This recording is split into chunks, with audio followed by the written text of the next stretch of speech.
Well, hi, everybody. Welcome to Corporate Security Law. I'm Dr. Brian Wisniewski. I'll be your instructor for the next 15 weeks. And looking through the class list, I know many of you. I've had you in the classes, so it's really great to see everybody back and some new faces. Let's jump right into the topic. This week we'll do a little bit of an introduction as to how we're going to go about business. And you have a couple deliverables for this week. And from there, we will push on our study of corporate security law. So what we're going to study is law, but from a unique perspective, that of the security manager. And you would think that a study of law is a study of law, but it really is not. Everybody involved in any type of legal matter has their own perspective, their own lens, their own way of looking at this and looking at what's important and what they need to do. So let's look at an example of that so I can kind of put it in perspective for you. So we'll look at the example of a workplace homicide. Let's start with something fun, right? Terrible thing to have happen, obviously. But when one takes place, we can look at two people who are involved in the legal system, the prosecutor and the defense attorney. And they look at different things. The prosecutor wants to know, what are the elements of proof? What do I have to show in order to put the bad guy in jail? What evidence do I have? What do I have that ties my subject to the crime?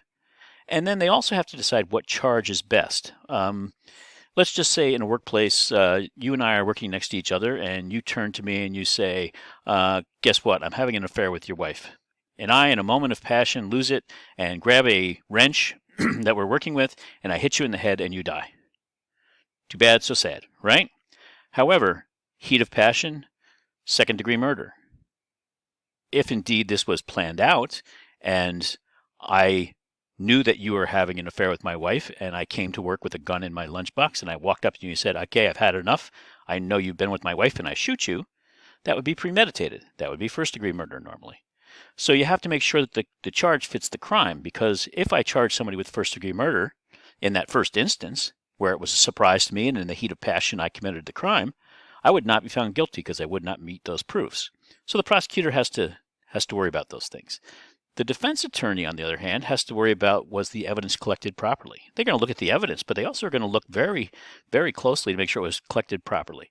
Is there a way for me to get this evidence thrown out?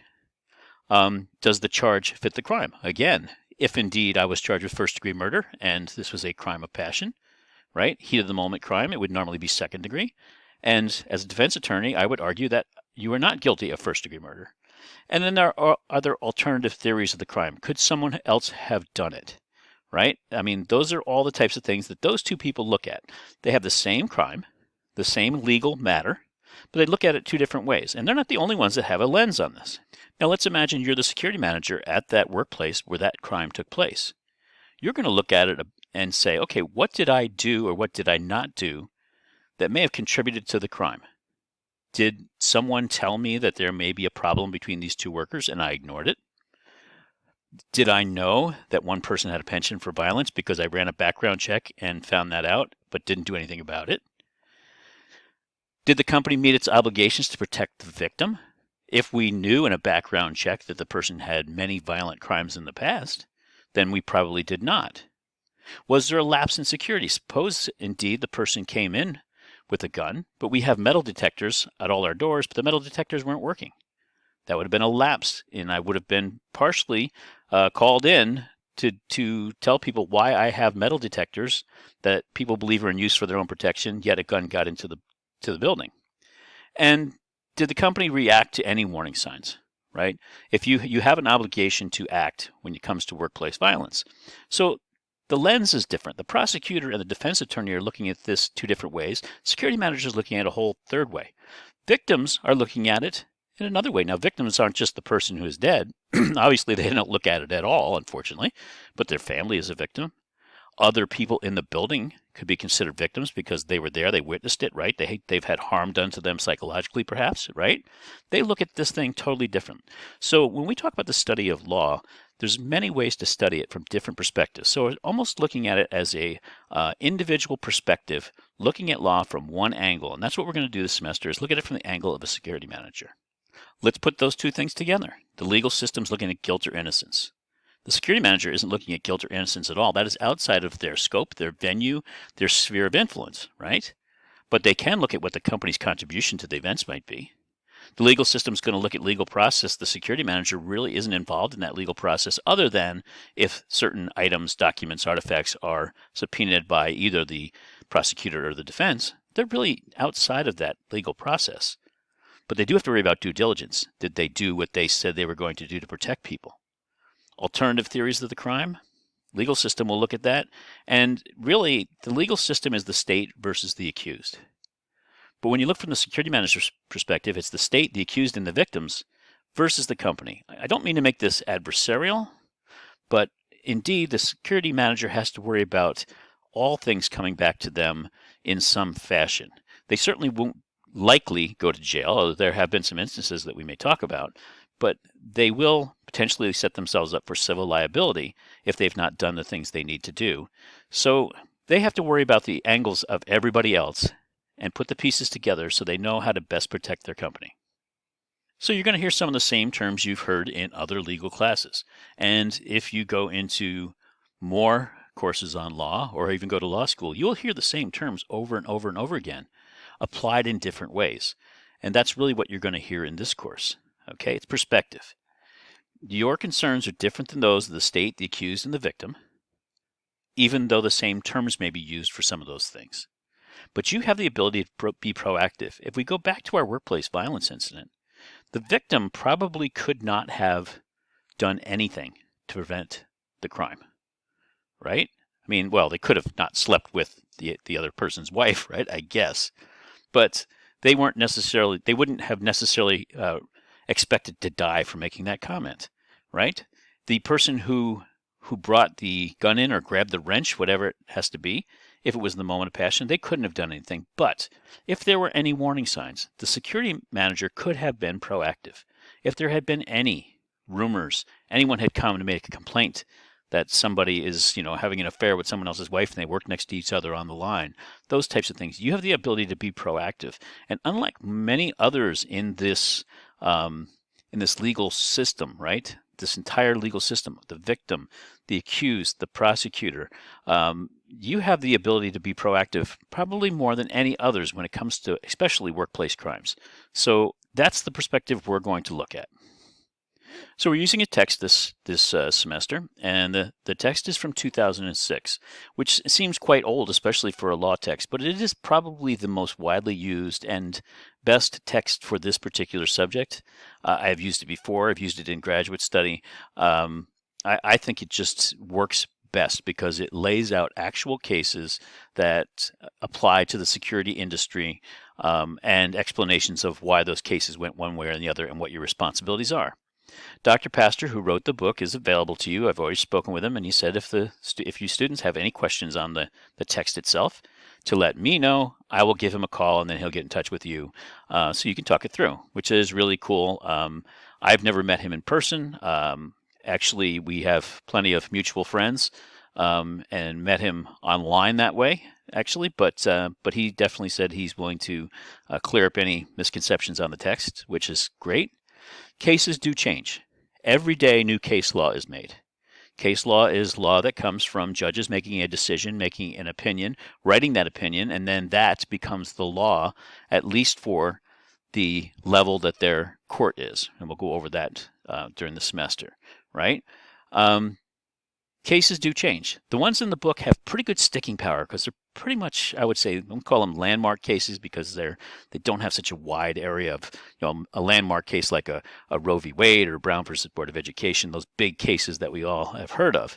However, these really have set standards in our industry and they seem to have sticking power. However, if we discuss a case and the case outcome is discussed and you find a newer case from a higher court or equal court with a different outcome.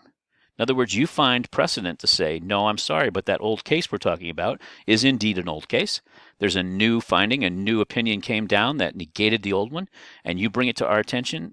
You may skip the final paper, and I will give you full credit for it. And you can do that anytime during the semester. So, I look forward to that. I am not someone who digs into every single new law that comes out. I try to stay abreast of them, the important ones, but there may be one or two out there that we talk about this semester that you say, hey, you know what? I found something that contradicts that from a higher court, and let's have that discussion. And if indeed you find precedent, you can skip the final paper for full credit. So how and what are we going to study? Well, we're going to talk about legal concepts and how to read cases. I had a conversation with Dr. Lubinsky. She does that in other courses. I know other instructors do it in other law courses.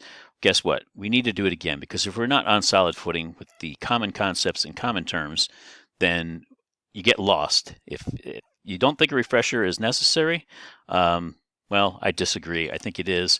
Most of you are juniors and seniors, and many of you took ethics in the workplace and other legal courses in your 100 and 200 level courses. So we're going to do a little bit of a review the first week. We're going to talk about the sources of law. Not all law comes from legislative action. There is administrative law. Certain organizations, government organizations, are empowered to write certain types of law. Not criminal law necessarily, but they can write law.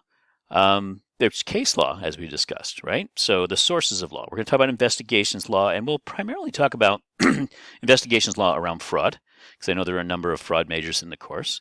We're going to talk about premises liability. What, as a security manager, must you look at to ensure that you will not set up a wrongful death, a wrongful imprisonment, I've seen that before, and any other premises liability that has to do with security, normally security equipment. Normally that has to do with locking people in, locking them out. So we'll discuss those. We'll talk about privacy laws, which are hugely important to the security manager because you collect data on people.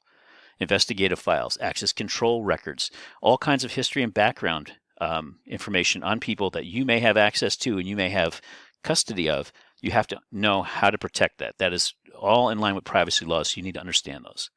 Administrative laws we're going to talk about from the form of compliance. So many industries have specific laws that have to do with security. I know in my own business, I'm in the pharmaceuticals realm, we deal with chemicals, and we have chemical laws. We also have FDA regulations, USDA regulations. We have manufacturing plants that are on oceans and rivers, so there are maritime laws. Administrative laws in general are industry specific, but we will talk about a number of them across some pretty wide industries, including the education industry, and including one that really looks at Slippery Rock University very carefully. We're going to talk about physical and personal torts. Torts are harms. We're going to talk about workplace violence laws, right? Because if you don't have a good workplace violence plan in place, then you have some legal responsibility and some liability. We're going to talk a little bit about contracts, because you will be buying things as a security manager. You'll be buying services. You'll be buying equipment. You need to understand contracts. And the legal authority of security workers in general, which people tend to get wrong. Now, just about any one of these could be a full law course, and indeed is a full law course in law school. We are not going into that kind of depth. There's not a chance in the world we can, and for many of you, this will be the very last course you take in law. So I want to give you a real breadth of what laws really impact security managers in the workplace. So you looked at that list and you said, I've studied all that before. This is a repeat. This is going to be a breeze. Well, hopefully it will be a breeze. But think about context and perspective, and we're going to use our lens. Let me go over that one more time, even though I've talked about it a couple of times. I want you to think about the bartender. Somebody leaves a bar and gets a DUI, okay?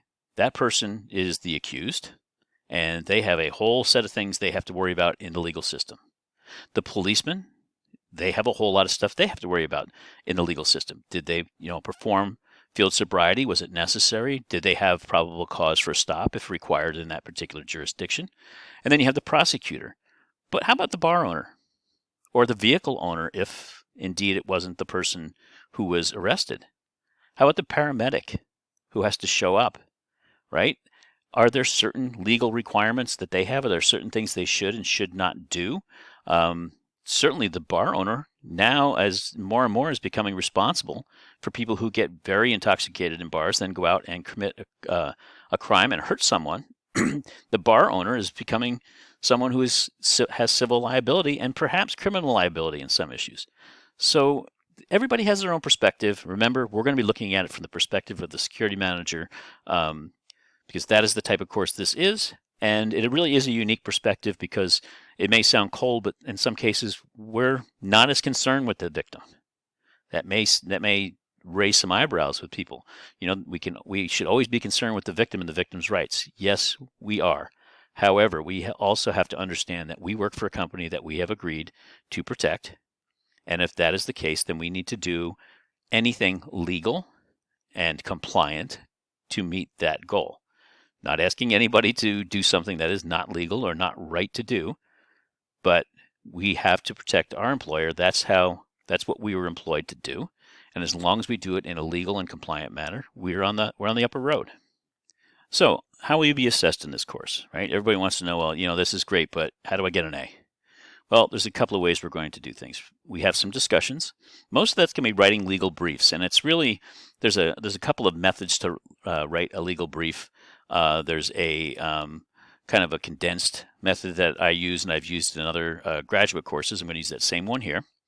And if we study 3 or 4 cases in a week on a particular issue, you may be asked to write a legal brief on one of those cases.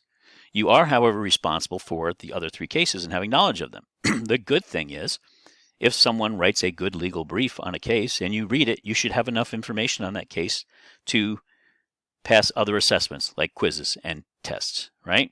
So if we study 4 cases in a week, a quarter of the class will write on one, quarter on the other, quarter on the other, quarter on the other, and you're responsible for going in to the 3 that you didn't study and write a brief on, and reading them and understanding them and acknowledging that, right? So in the past, we've had discussion modules where you have to go in and talk to each other back and forth, and we still may be doing some of that. But what I'm really looking for is an acknowledgement that you have read case briefs on the other 3 cases, because you will be responsible for that information. So we're kind of splitting the work 4 ways. There'll be quizzes. There'll be both concepts and there'll be cases. Again, just because you write on one case doesn't mean you're not going to be quizzed on another. That's the beauty of being able to read what other people have written in their course in the case briefs. Participation. There is a small component of the course for participation. That's an engagement kind of a thing, and it's going to be team input because there's a team presentation, which is the next one. At the end of the semester, there'll be a team presentation on particular application. I will give you a scenario in the workplace, and you as a team will come up with the best way to handle that using legal cases and legal concepts to back up your decisions on how you're going to act. And then the team will rate the participation of everybody on the team, who participated and who did not. It will be anonymous, but you'll be asked to rank. If you have 5 people on the team, you'll be asked to rank them 1 through 5. 5 being the most participative, 1 being the least participative. I can move those and give everybody a 5 if I want, or I can just go with the team recommendation of 5, 4, 3, 2, 1. No lower than that, but there's an engagement and participation, but I'm not going to determine that. You are. And then there's a final paper if you can't find precedent on a case we discussed during the course of the semester. During the course of the semester, we'll have at least 3 Zoom sessions, and I'll just call them talk shop. Okay, they're not graded. They are not mandatory. This is an asynchronous course. I have office hours, and that's for private discussions normally if you want to have one. You don't have to limit yourself to office hours with me. Those of you who have had me in the past understand. I take calls all times of the day, quite frankly, except after 10 p.m. because I'm old and I go to bed. But I want to open up 3 sessions. If nobody shows up with me, then I'll just look at my pretty face on the camera, and I'm not that pretty, but that'll be it, and I'll be okay with that. But I'm going to open up at least 3 Zoom sessions. I'll put out some times, and that maybe during the day or at night, common hour perhaps even, if there's nothing else going on, so that we can just connect if anybody wants to connect. It's kind of just a way to check in, make sure everybody's doing okay. We can talk about the cases, we can talk about assignments, we can talk about the weather, we can talk about sports, we can talk about anything you want to talk about. But I will open up a couple of sessions on Zoom just so that we can stay connected. So what do I really like about teaching this course? This is the first time I'll have taught this course to undergraduate students. I've taught it in graduate school before, I think 3 times. So I've changed the format obviously some, but I like this class especially because I look down this class list and I have all upperclassmen in here, right? Juniors and seniors, you know what to do, and you're not going to bring me weak excuses about I can't get my homework done, right? I'm not a lawyer, and I think that's great for this course because I get to research as part of the course. So I'm, as I was designing the course, I was learning a lot of things, nuances, things I'd read before, obviously, but then you read things several times and you say, wow, I'm looking at it a little differently now. So I really like the fact that I don't have to be a know-it-all here, that we can learn together, but I can give real life examples from the security side. And I think that's what really will help you in the perspective, because I have had 35 years now in this field and have come across many of these things in real life and am able to discuss, how I handle them, be it right or wrong. And you get to argue against anything we study if you like, right? Bring it. If you find something that's in conflict, that's the beauty of discussions in law, in my opinion, is that when you're talking about a case, somebody can say, yes, but what about the case of Smith versus Montana, in which Smith said this and the Montana Supreme Court agreed? Could be a very good discussion. That's what really lends this to rich discussion. So if you find something, bring it, because we really want to hear about it. So those who've had me in the past know that the final is always a reflection paper in my courses.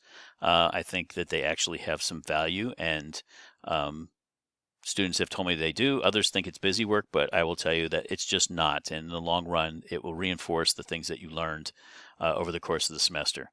But what's different? In those papers, I ask you what you liked and what you didn't like. And so the options for the live meetings, those non-mandatory live meetings, this will be a first for an online course for me, where I'm actually going to, come on live to just, sit in a room with you if you so desire.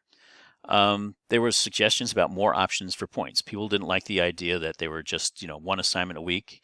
I think I still have one assignment a week for the most part, but there's more options, and you'll see that as you go through the course.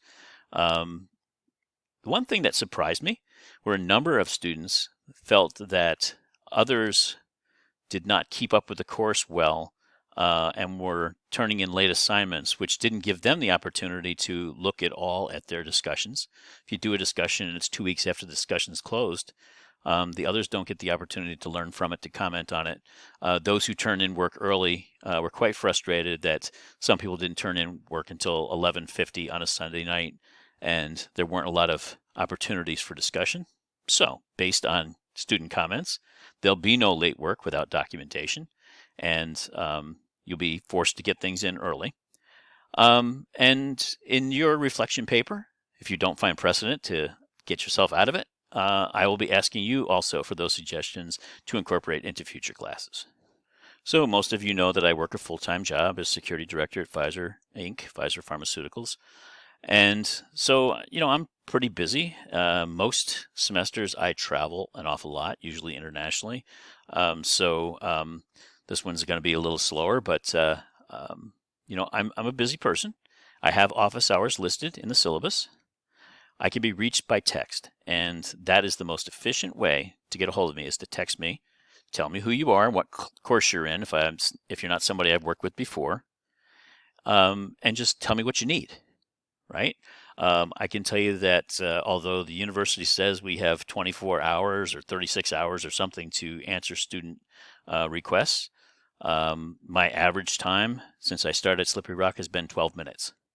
Now, that's 12 minutes when it's not 2 o'clock in the morning, right? I understand that as, 20, 21-year-olds, most of you work on a different schedule. It is very standard for students to want to work, between, say, 6 p.m. and midnight on coursework, even when they're not in the classroom during the day, right? That's just a standard. It's the way, I think it's a biology thing. I think when you're in the group between the ages of 18 and 24, 25, that is just your peak time of ability to concentrate. Whereas for me, it is very early in the morning, 5 a.m., 6 a.m., top of my game. By 3 in the afternoon, I need my banana and my nap. And then, in the evening, I relax a little bit and I do schoolwork.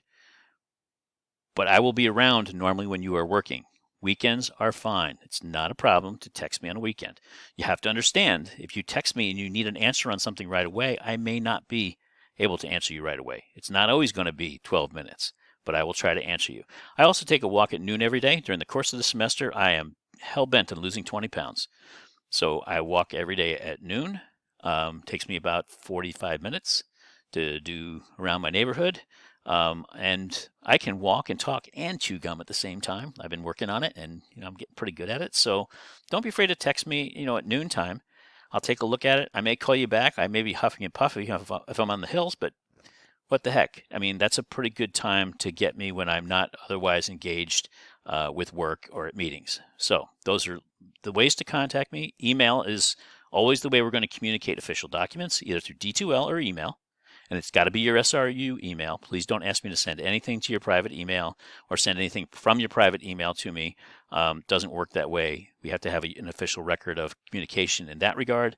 But you may text me to get my attention so that we can communicate. Okay, so intro lecture. You're done. You did that. We're done this week for that. Read the syllabus. Definitely read the syllabus. There are some changes from previous ones. The format may look the same, but read it. It's 10 pages. It's pretty easy to read. You can get it done in 10 minutes. Know the rules before we start. There is a syllabus quiz. Okay. Take the syllabus quiz. It is mandatory. Introduction posts. There is a discussion in the discussion board for introduction posts. It is mandatory, and there's a very set format as to what you need to put in there. Just saying, hi, my name is Billy. I look forward to working with everybody isn't going to cut it. There are very specific questions, and I want it written as an essay. You are upperclassmen now. You know how to do that. One big giant blob paragraph doesn't work. Misspelled words all over the place doesn't work. Writing like you're writing a text doesn't work. These are essays. You know the drill, guys. Okay, and read and comment on a few of your classmates, because there's a question in there. In fact, there's several questions in there about laws and how you might change them. I'd be interested to see how you look at the perspective of others, especially if it's different than yours, and how you communicate back and forth. With that, have a great week. We'll get started this week with these things. All of this is important, right? Knowing the rules of the road. The introduction posts are important for me to understand how you write, what you think, how you form arguments. And from there, we will move on to a review in week 2, and then we have a whole list of things we're going to work on between now and the end of the semester. I look forward to working with every one of you. Have a great week.